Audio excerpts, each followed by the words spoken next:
धनंजय सिंह को आखिरकार सजा हो गई 7 साल की। अब धनंजय सिंह की राजनीतिक विरासत क्या उनकी पत्नी श्रीकला संभालने जा रही हैं जौनपुर में? क्या हो सकता है धनंजय सिंह का सियासी प्लान, हम ये समझेंगे। यह भी जानिए कि समाजवादी पार्टी क्या सचमुच धनंजय सिंह को लेकर सॉफ्ट है? अखिलेश और धनंजय सिंह की मुलाकात के बाद क्या अब श्रीकला को टिकट दे सकती है समाजवादी पार्टी? और कौन कौन वो नेता हैं जो कम से कम धनंजय सिंह के साथ इस वक्त खड़े हैं, ये भी बताएंगे। और आखिर में क्या कांग्रेस पार्टी के बड़े नेता इस बार चुनाव लड़ना नहीं चाहते? आखिर क्यों कांग्रेस पार्टी के नेता अपना नाम विड्रॉ कर रहे हैं, या फिर इसलिए चुप हैं कि वो चुनाव लड़ना ही नहीं चाहते? कौन कौन सी ये नाम, ये तमाम खबरें आज का यूपी में। नमस्कार, मैं हूं कुमार अभिषेक, आप देख रहे हैं यूपी तक। हम हाजिर अपना न्यूज शो आज का यूपी लेकर। अभी एक खबर आ गई कि धनंजय सिंह, जो कि जौनपुर के पूर्व सांसद हैं, बाहुबली नेता हैं, उन्हें आखिरकार रंगदारी मांगने, अपहरण, धमकाने और मारपीट के मामले में सजा हो, और यह सजा 7 साल की सजा है। 7 साल की सजा के साथ साथ उन्हें 50,000 रुपया उन पर जुर्माना भी लगाया गया। तो कुल मिलाकर उस केस में अब यह सजा मुकम्मल हो गई। अब इसके खिलाफ धनंजय सिंह ऊपरी अदालत का दरवाजा खटखटाएंगे। लेकिन जब ऊपरी अदालत का दरवाजा खटखटाएंगे, जब उन्हें कुछ राहत मिलेगी, तब तक सियासी रूप से तो काफी देर हो चुका हो। इसलिए क्योंकि 2024 के चुनाव में अब वो अपनी दावेदारी नहीं कर सकते, खुद चुनाव नहीं लड़ पाएंगे। तो आखिर अब धनंजय सिंह क्या करेंगे? बहुत चर्चा है कि अब धनंजय सिंह की जगह उनकी पत्नी, जो कि जौनपुर की जिला परिषद अध्यक्ष भी हैं, वो मैदान में उतरेंगी। और आपको बताएं कि जब कल जौनपुर की अदालत ने दोषी करार दिया था धनंजय सिंह को, उसके बाद श्रीकला उनसे जेल में मिलने पहुंची थी, क्योंकि दोषी करार देते ही जौनपुर पुलिस ने उन्हें हिरासत में ले लिया और उन्हें जेल ले गई। लेकिन जब वो हिरासत में थे तब श्रीकला उनसे मिलने पहुंची, और तकरीबन 10 मिनट की इस मुलाकात के बाद वो वहां से निकल गई। बताया ये जा रहा है कि वो लखनऊ आई हैं या फिर लखनऊ से दिल्ली जाएंगी। उनके पति अब जेल में हैं, और अब श्रीकला क्या 2024 की कमान जौनपुर को लेकर संभालेंगी? ये एक बात हुई। दूसरी बात ये कि 2 दिन पहले जो मुलाकात धनंजय सिंह की अखिलेश यादव से हुई थी लखनऊ के एक शादी समारोह में, जहां पर काफी देर तक धनंजय सिंह ने अखिलेश यादव का हाथ पकड़ा, उनके कान में कुछ बातें कहीं, कुछ गुफ्तगू करना चाहते थे। अखिलेश यादव थोड़ा हिचक रहे थे। उनकी बॉडी लैंग्वेज से ये साफ दिखाई दे रहा था कि धनंजय सिंह ने उनके दोनों हाथों को अपने हाथों से पकड़ा था और वो बार बार कुछ कहना चाह रहे थे। अखिलेश यादव भी मुस्कुराते हुए उनकी बातों को सुन रहे थे, लेकिन जो समझ में आया या वहां उस शादी में मौजूद लोगों ने बताया, उन्होंने कहा कि ठीक है, मुलाकात कर लेंगे, आपसे बात करेंगे, आप आइए, इस तरह की बातें हुई। लेकिन धनंजय सिंह कुछ जल्दबाजी में थे और वो बात करना चाहते थे। तो आखिर वो क्यों अखिलेश यादव से बात करना चाह रहे थे और जल्दबाजी में क्यों? दरअसल जो सूत्रों की खबर आ रही है समाजवादी पार्टी के भीतर से, धनंजय सिंह को के लिए लॉबिंग करने वाली एक पूरी बड़ी टीम समाजवादी पार्टी के भीतर मौजूद है, जो ये चाहती है कि धनंजय सिंह को जौनपुर से उम्मीदवार बनाया जाए। और इसमें बड़े नेताओं का भी रोल है। कहा जा रहा है कि धनंजय सिंह के चूंकि पुराने संबंध समाजवादी पार्टी के सभी पुराने बड़े नेताओं से हैं, जिसमें शिवपाल यादव हैं, रामगोपाल यादव हैं, और इन नेताओं का मानना था कि धनंजय सिंह को एक मजबूत कैंडिडेट हैं और उन्हें चुनाव में आजमाया जा सकता है, उन्हें लड़ाया जा सकता है। तो अखिलेश यादव के अलावा एक जो उसके दिग्गज पुराने बड़े नेता हैं, वो नेता जरूर चाहते हैं कि जौनपुर में अब चूंकि बीजेपी ने अपना कैंडिडेट उतार दिया है, तो एक बड़ा एक कद्दावर या फिर एक ऐसे नेता को उतारा जाए जो बीजेपी को चैलेंज दे सके, और उसमें धनंजय सिंह का नाम था। तो धनंजय सिंह पहले तो खुद के लिए चाहते थे, लेकिन अब परिस्थितियां बदल चुकी हैं। अब वो जेल जा चुके हैं और निश्चित तौर पर वो अपनी सियासी जमीन छोड़ना नहीं चाहेंगे। बेशक वो जब जेल में हो, कई बार जेल गए, जेल बाहुबलियों के लिए या धनंजय सिंह सरीखे जो नेता पॉलिटिशियन बाहुबली हैं, उनके लिए कोई ऐसी चीज नहीं है जिससे कि वो लोग अछूते रहें या फिर जेल से किसी उन जैसे नेताओं को कोई डर लगता हो। जेल उनका दूसरा घर एक तरीके से हो जाता है, इसलिए कोई फर्क नहीं पड़ता। उस दिन जो बात हो रही थी अखिलेश यादव और धनंजय सिंह के बीच, वो कहीं ना कहीं जौनपुर की सीट धनंजय सिंह अपने लिए चाहते थे, या तो खुद के लिए, और अपने लिए का मतलब अगर खुद ना अब लड़ पाए तो उनकी पत्नी के लिए। श्रीकला भी कल मुश्किल से उनकी 10 मिनट की मुलाकात थी अपने पति धनंजय सिंह से, और उसके बाद वो वहां से निकल गए। तो इस वक्त जबकि बिल्कुल साफ हो चुका है ये बात कि अब बीजेपी के कृपाशंकर सिंह के सामने कोई ना कोई बड़ा चेहरा लाना होगा। समाजवादी पार्टी की तरफ से क्या धनंजय सिंह की पत्नी चुनाव मैदान में होंगे, आज ये सवाल अखिलेश यादव से पूछ भी लिया गया। तो अखिलेश यादव ने इस सवाल को जवाब नहीं देना है उन्होंने बेहतर समझा और उठकर चले गए। पहले इस सवाल पर अखिलेश यादव का जो रिएक्शन था वो देख लीजिए, फिर हम आपको बताएंगे कि असल में धनंजय सिंह को लेकर समाजवादी पार्टी के भीतर चल क्या रहा है। 4 दिन पहले अभी जो है धनंजय सिंह ने जो है चुनाव लड़ने का ऐलान किया सर जौनपुर से कृपाशंकर के सामने, और उसके ठीक बाद ही जो है ये कोई खबर नहीं है, ये तो कोई खबर नहीं है। क्या सर धनंजय जी की जैसे पत्नी भी जैसे चुनाव लड़ेंगी? सर क्या धनंजय जी सर पत्नी भी जैसे चुनाव? तो आपने देख लिया, और वो वीडियो भी देख लीजिए कि किस तरीके से 2 दिन पहले शादी में जब मुलाकात हुई थी तो धनंजय सिंह किस तरीके से उतावले थे अखिलेश यादव से बात करने के लिए, उनके नजदीक जाने के लिए।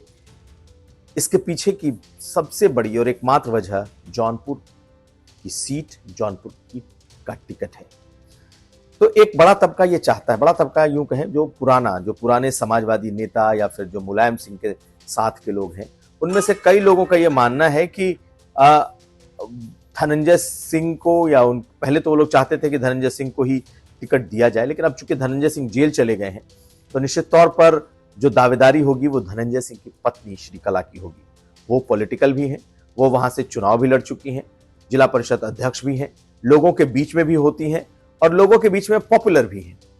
तो अब अखिलेश यादव पर यह दबाव पड़ सकता है कि वो उनकी पत्नी को टिकट दें।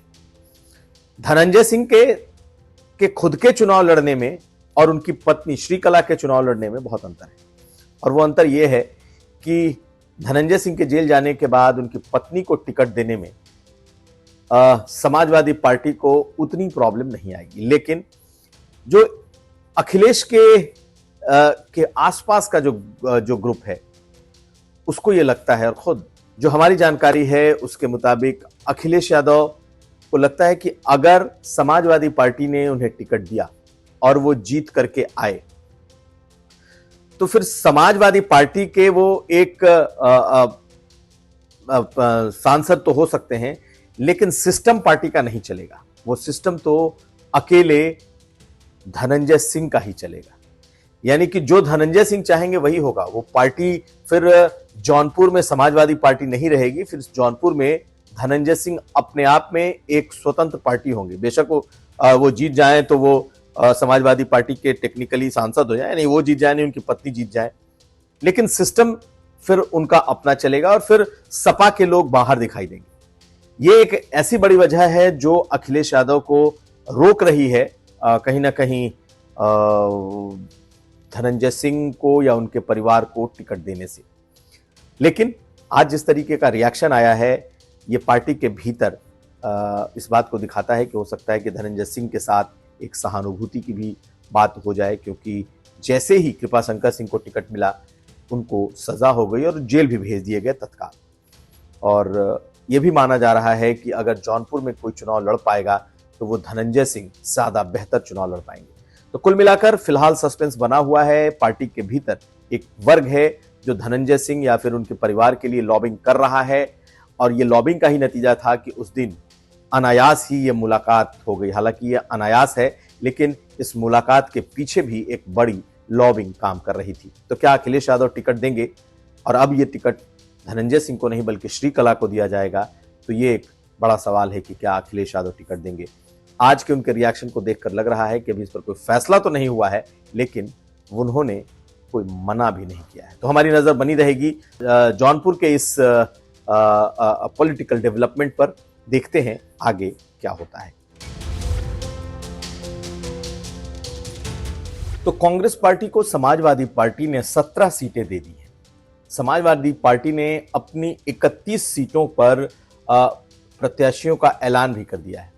बीजेपी ने अपने 51 प्रत्याशियों का ऐलान कर दिया है, लेकिन कांग्रेस पार्टी ने अभी तक एक भी सीट पर अपना ऐलान नहीं किया। यहां तक कि अपनी गढ़ की वो दोनों सीट, यानी कि अमेठी और रायबरेली, जो कि कांग्रेस के घर की सीट है, यानी गांधी परिवार जिस सीट पर दशकों से लड़ता और जीतता आया है, उन सीटों पर भी अभी कुछ भी साफ नहीं है।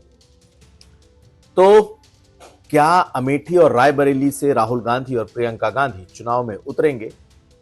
ये एक बड़ा सवाल अभी भी बना हुआ है। हालांकि कल सीईसी की मीटिंग है कांग्रेस पार्टी की, और उसमें उम्मीद यह जताई जा रही है कि कई सीटों पर उनके प्रत्याशियों का ऐलान होगा।